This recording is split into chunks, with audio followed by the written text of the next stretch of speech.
আজকে একটা গুরুত্বপূর্ণ খবর প্রকাশ হয়েছে প্রথম আলোতে।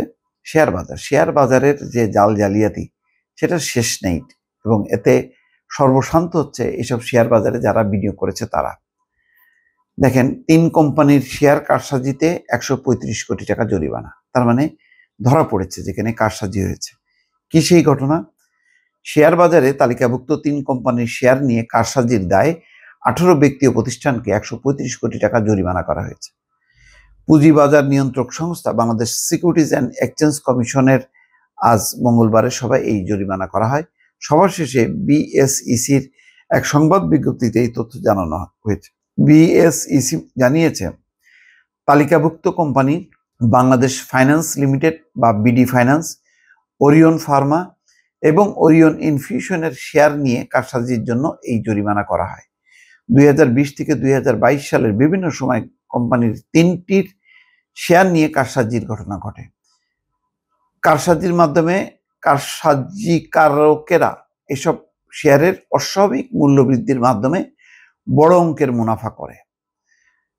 বিএসইসির তথ্য অনুযায়ী বিডি ফাইন্যান্সের শেয়ার নিয়ে কারসাজির ঘটনায় 9 ব্যক্তি ও প্রতিষ্ঠানকে 70 কোটি 57 লাখ টাকা জরিমানা করা হয়েছে। এর মধ্যে সর্বোচ্চ 32 কোটি 25 লাখ টাকা জরিমানা করা হয় সামির সেকান্দারকে। দ্বিতীয় সর্বোচ্চ প্রায় 22 কোটি টাকা জরিমানা করা হয়েছে আবু সাদাত মোহাম্মদ সায়েমকে।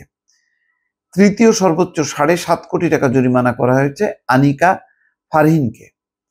এছাড়া আনোয়ার গ্রুপের প্রতিষ্ঠান আনোয়ার গ্যালভানাইজিংকে 7 কোটি 10 লাখ, সিটি জেনারেল ইন্স্যুরেন্সকে 75 লাখ, মাহের সেকেন্দারকে 52 লাখ, আফরা চৌধুরীকে 35 লাখ, আব্দুল মবিন মোল্লাকে 10 লাখ টাকা জরিমানা করা হয়েছে।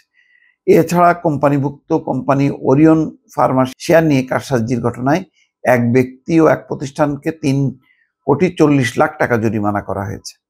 তারা হলেন আমিনুল ইসলাম ও নাবিল ফিড মিলস। এর মধ্যে আমিনুল ইসলামকে কারসাজির ঘটনায় 3 কোটি 20 লাখ এবং নাবিল ফিড মিলসকে 20 লাখ টাকা জরিমানা করা হয়েছে। যাই হোক, এখন এই শেয়ারের অস্বাভাবিক মূল্য বৃদ্ধি দেখিয়ে কারসাজি করাটা নতুন ঘটনা না, পুরনো ঘটনা, কিন্তু সবসময় এই ঘটনাগুলো বিগত সময় পার পেয়ে গেছে। এখন খুব সূক্ষ্মভাবে এগুলি দেখা হচ্ছে বলে এগুলি ধরা পড়ছে।